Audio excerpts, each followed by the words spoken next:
Hello, bachcho. Let's read out the question. So, question says a uniform but time-varying magnetic field P of T exists in a circular region of radius A and is directed into the plane of paper as shown.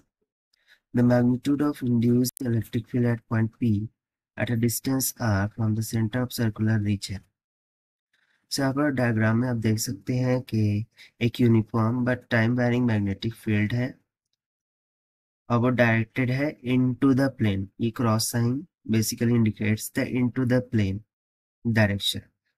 सो हमें magnitude of induced electric field निकालनी है at this point P which is at a distance of r from the center of the region while given ये जो circular part है circular region उसका radius small a के equal है।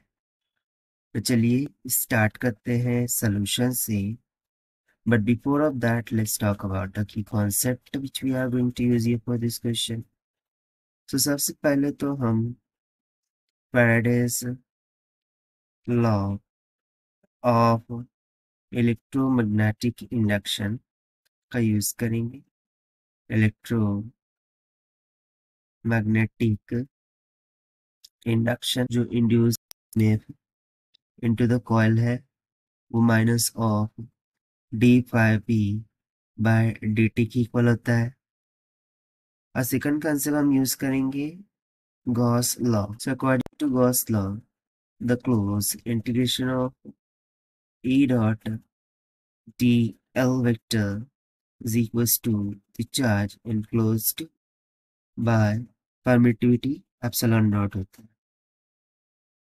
So basically Faraday law of electromagnetic induction जो EMF होगा वो basically इस गॉस लॉ को इक्वेट करेंगे। So दोनों लॉस को यदि हम कंबाइन कर दें so Faraday law of electromagnetic induction क्या बन जाएगा कि close integral of P dot dl vector this must be equals to the minus times of d phi b by dt की इक्वल। सो इस फाइनल कंसेप्ट का हमें यहाँ पर यूज करना है। सो सबसे पहले for the region of r to be greater than और इक्वल्स टू a, यानी कि जब ये डिस्टेंस r इस सर्कुलर लूप के रेडियस के a का ग्रेटर देन और इक्वल्स टू a होगा। सो उस टाइम पर देखिए इलेक्ट्रिक फील्ड तो E हो जाएंगे, dl vector will simply become circumference of the circle यानी कि 2 pi r. This will be equals to, now we remember जो मैग्नेटिक फील्ड है उसको हम b टाइम्स ऑफ a लिखेंगे, जहाँ पर b मैग्नेटिक फील्ड इंटेंसिटी और a एरिया होगा। सो a बाहर निकल जाएगा लाइक माइनस का a, और इसमें सिंपली क्या हो जाएगा rate of change of magnetic field with respect to time. अब यदि हमें इसका मैग्नीट्यूड लो तो निगेटिव साइन हट जाएगा और area of circular loop will be pi times of radius का स्क्वायर यानी कि a का स्क्वायर हो जाएगा, और ये मैग्नीट्यूड भी हो जाएगा dB बाय dt के equal.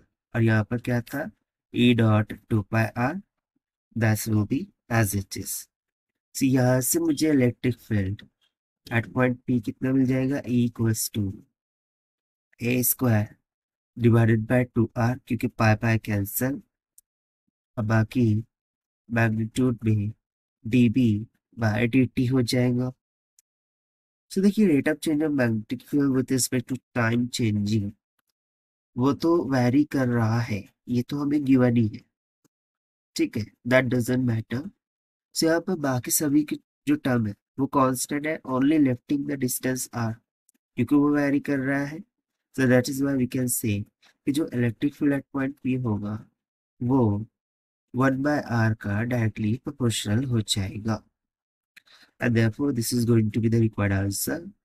So according to given option, यदि हम ऑप्शन चेक करें so option option B is going to be correct, option D incorrect होगा, option C भी incorrect, option A भी incorrect, only option B is going to be correct. Now you will say why it decreases, increase क्यों नहीं?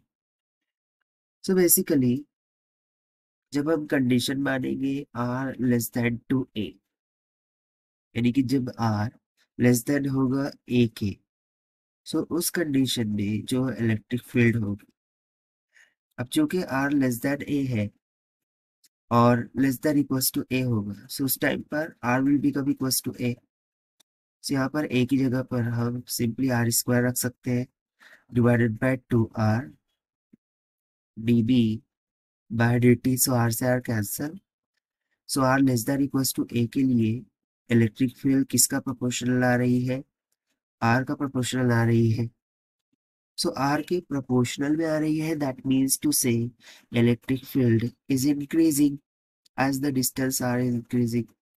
But यहाँ पर जैसे ही r less than equals to a हो रहा है, सो ये इनवर्सली प्रोपोर्शनल में रिलेशन दे रहे हैं। इसका मीनिंग ये है कि आर जैसे जैसे बढ़ेगा तो इलेक्ट्रिक फील्ड क्या होगी, डिक्रीज होगी, क्योंकि ये इनवर्सली प्रोपोर्शनल के रिलेशन में। That is why we are stating कि electric field is decreasing as 1 by r. So this is the required solution. I hope you understand well. Best of luck. Thank you.